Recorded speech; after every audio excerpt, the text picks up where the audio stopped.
Assalamualaikum warahmatullahi wabarakatuh. Anak-anak, kali ini kita akan belajar pembelajaran fikih, yaitu tentang infak. Sebelum kita belajar, mari bersama membaca basmalah terlebih dahulu. Bismillahirrahmanirrahim.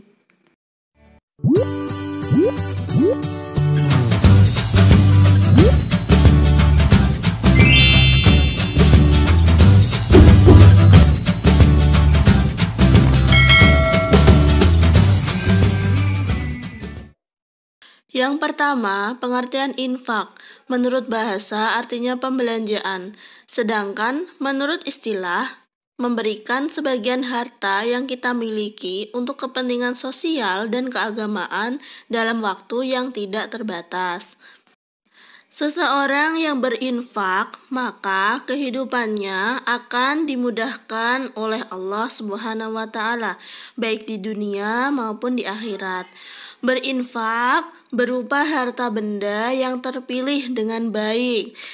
Untuk jumlah dan waktunya tidak ditentukan, yaitu sesuai dengan kemampuan yang dimiliki. Infak sangat dianjurkan untuk orang-orang yang berlebihan harta. Jika kita melaksanakan infak di jalan Allah, niscaya Allah akan melipat gandakan amal kita sampai 700 kali lipat. Sesuai dengan firman Allah, yaitu surat Al-Baqarah ayat 261. A'udzu billahi minasyaitonir rajim. Bismillahirrahmanirrahim. Matsalul ladzina yunfiquna amwalahum fi sabilillahi kamatsali habbatin ambatat sab'a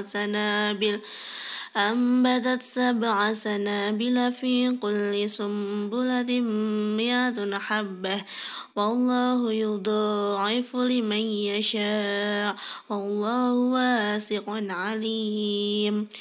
Yang artinya, perumpamaan orang yang menginfakkan harta di jalan Allah seperti sebutir biji yang menumbuhkan 7 tangkai, pada setiap tangkai ada 100 biji.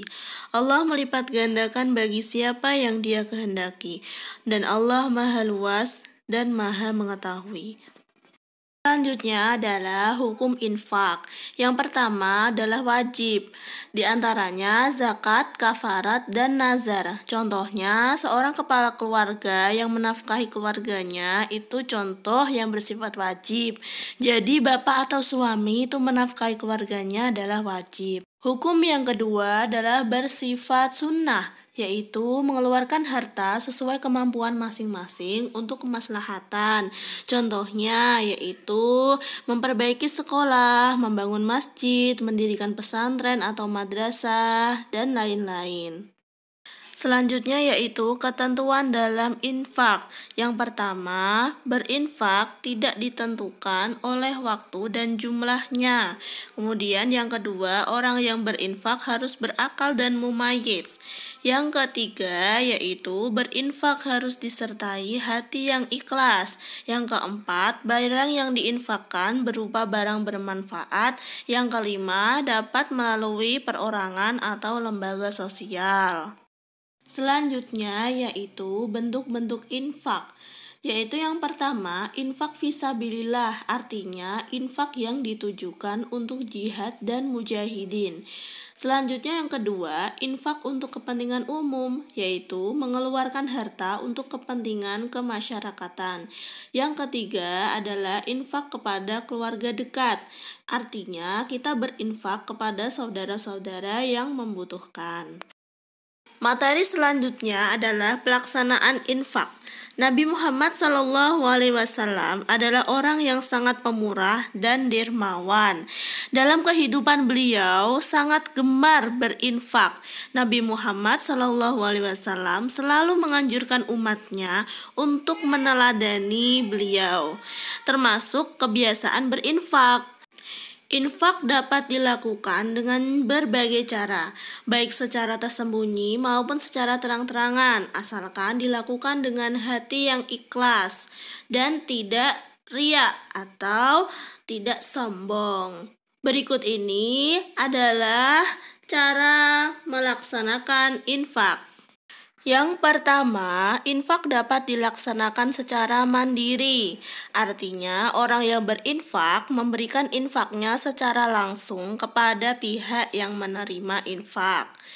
Yang kedua, melalui lembaga pendistribusian infak. Selain secara mandiri, infak juga dapat dilakukan melalui lembaga pendistribusian infak seperti Lazis, Lembaga Amil Zakat Infak dan Sedekah, atau BASIS, Badan Amil Zakat Infak dan Sedekah. Selanjutnya yaitu hikmah berinfak. Yang pertama yaitu merupakan bagian keimanan dari seorang muslim. Dan yang kedua, infak dapat menjauhkan seseorang dari azab Allah. Yang ketiga yaitu infak dapat menolong kaum duafa atau kaum fakir miskin. Yang keempat yaitu infak merupakan sumber dana untuk pembangunan sarana maupun prasarana umat Islam. Selanjutnya yaitu manfaat infak. Yang pertama, manfaat bagi yang memberi, yaitu menambah keimanan. Yang kedua, menambah berkah atau rezeki bagi orang yang memberi. Yang ketiga, menghilangkan sifat kikir. Dan yang terakhir, menambah panjang umur. Yang kedua, manfaat bagi yang menerima, yaitu mengokohkan keimanan bagi mu'alaf.